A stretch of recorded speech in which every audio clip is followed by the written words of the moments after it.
Number of vehicles important हो जाते हैं इसमें।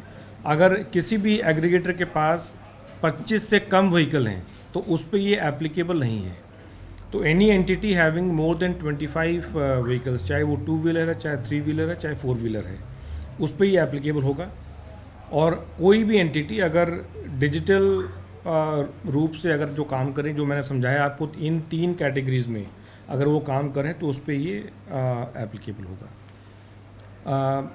जिस दिन ये स्कीम नोटिफाई होगी उसके 90 डेज़ के अंदर उनको, चाहे वो एग्जिस्टिंग ऑपरेटर है चाहे नया ऑपरेटर है, उसको लाइसेंस लेना पड़ेगा। जो लाइसेंस मिलेगा वो उसकी जो वैलिडिटी होगी वो 5 साल की होगी। एक नॉमिनल सी एनुअल फ़ी है होगा। अगेन इलेक्ट्रिक मोबिलिटी को जिस प्रकार से दिल्ली सरकार ने ऑनरेबल सीएम अरविंद केजरीवाल जी की लीडरशिप में पुश किया है, उसको और फर्दर पुश करने के लिए, उसको और बढ़ावा देने के लिए इलेक्ट्रिक व्हीकल्स पे कोई भी फ़ी नहीं है। ये मैं रिपीट कर दे रहा हूँ, अगर कोई एग्रीगेटर के पास केवल इलेक्ट्रिक व्हीकल्स हैं तो पर व्हीकल जो फ़ी है वो इलेक्ट्रिक व्हीकल्स पे कोई भी फ़ी नहीं है। जो ऑपरेटर होगा उसको अपना पूरा एक कमांड सेंटर बनाना पड़ेगा एनसीआर के अंदर। और अगर एनसीआर में उसका ऑफिस नहीं है तो जहाँ से भी ऑपरेट कर रहा है उसको अपने कमांड सेंटर का एक्सेस जो है वो ट्रांसपोर्ट डिपार्टमेंट को देना होगा। नंबर ऑफ़ व्हीकल्स इम्पॉर्टेंट हो जाते हैं इसमें। अगर किसी भी एग्रीगेटर के पास 25 से कम व्हीकल हैं तो उस पे ये एप्लीकेबल नहीं है। तो any entity having more than 25 vehicles, चाहे वो 2 व्हीलर है, चाहे 3 व्हीलर है, चाहे 4 व्हीलर है, उस पे ये एप्लीकेबल होगा। और कोई भी एंटिटी अगर डिजिटल रूप से अगर जो काम करें, जो मैंने समझाया आपको इन 3 कैटेगरीज में, अगर वो काम करें तो उस पे ये एप्लीकेबल होगा।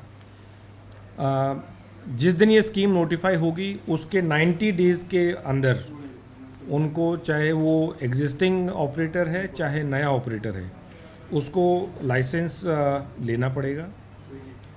जो लाइसेंस मिलेगा वो उसकी जो वैलिडिटी होगी वो 5 साल की होगी। एक नॉमिनल सी एनुअल फ़ी है होगा। अगेन इलेक्ट्रिक मोबिलिटी को जिस प्रकार से दिल्ली सरकार ने ऑनरेबल सीएम अरविंद केजरीवाल जी की लीडरशिप में पुश किया है, उसको और फर्दर पुश करने के लिए, उसको और बढ़ावा देने के लिए इलेक्ट्रिक व्हीकल्स पे कोई भी फ़ी नहीं है। ये मैं रिपीट कर दे रहा हूँ, अगर कोई एग्रीगेटर के पास केवल इलेक्ट्रिक व्हीकल्स हैं तो पर व्हीकल जो फ़ी है वो इलेक्ट्रिक व्हीकल्स पे कोई भी फ़ी नहीं है। जो ऑपरेटर होगा उसको अपना पूरा एक कमांड सेंटर बनाना पड़ेगा एनसीआर के अंदर। और अगर एनसीआर में उसका ऑफिस नहीं है तो जहाँ से भी ऑपरेट कर रहा है उसको अपने कमांड सेंटर का एक्सेस जो है वो ट्रांसपोर्ट डिपार्टमेंट को देना होगा। Stay with the Times of India for news breaks, analysis, interviews and events. We bring you stories from your neighborhood and from across the globe as well.